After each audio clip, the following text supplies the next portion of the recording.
Greetings everyone, thank you for coming to my channel. In this video you'll be learning about prepositions of place.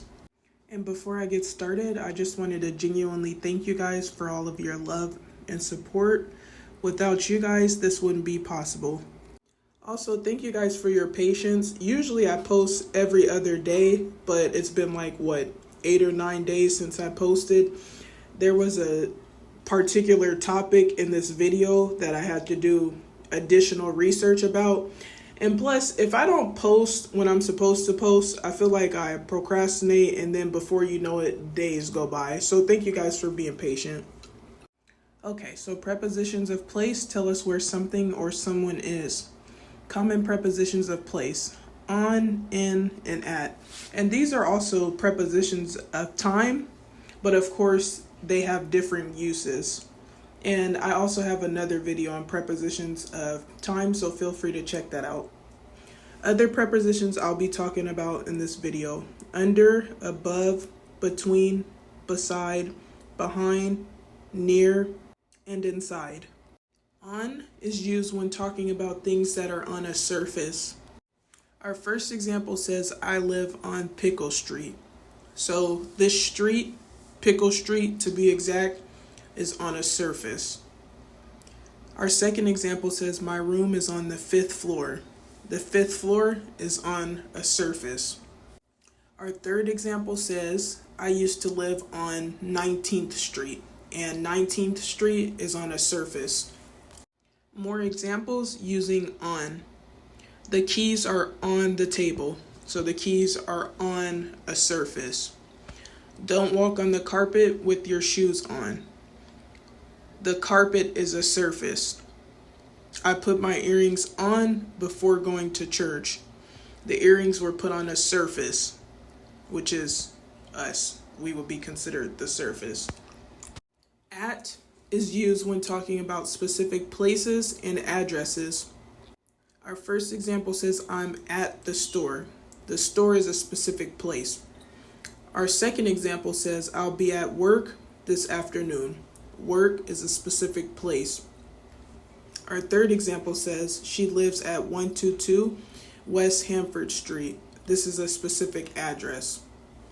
Our fourth example says, the incident took place at the bowling alley. The bowling alley is a specific place. In is used when talking about enclosed spaces in cities, states, and countries. Our first example says, my shoes are in my car. My car is considered an enclosed space. Our second example says, my hands are in my pockets. My pockets are considered an enclosed space. Our third example says, I'm standing in my garage. My garage is considered an enclosed space. More examples using in. I own a house in Mexico. So we're referring to a specific country. I live in Hawaii. We're referring to a specific state. I was born in the South. We're referring to a specific area. I lived in New York for 5 years.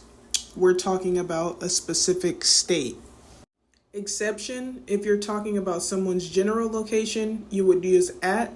But if you want to place emphasis on that person's exact location, you would use in.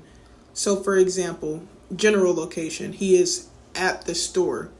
But if we want to talk about his specific location, we would say he is in aisle 3. So he's at the store, but where exactly is he at in the store?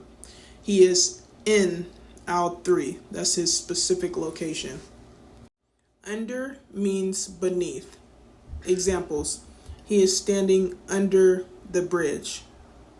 My shoes are under the table. My son likes hiding under the bed. Okay, what's a better example? Because I feel like the definition under means beneath can sometimes be confusing. So what's an example? The ground.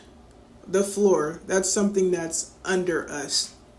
The grass is another example. If we're walking, the grass is under us. It's below us. Above means higher than. Our first example says, the sky is above my head. So when we look up and we see the sky, that means it's above us.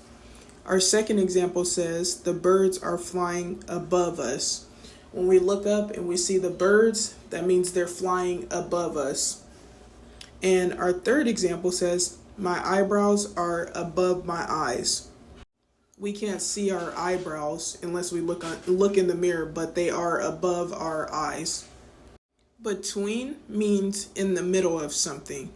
Our first example says, I'm standing between my mom and my sister. So that means I'm in the middle. My mom is on my left and my sister is on my right, or vice versa.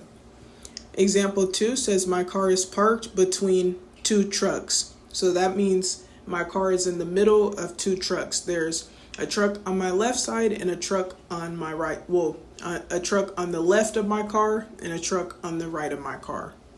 And our last example says, there is space between my eyes.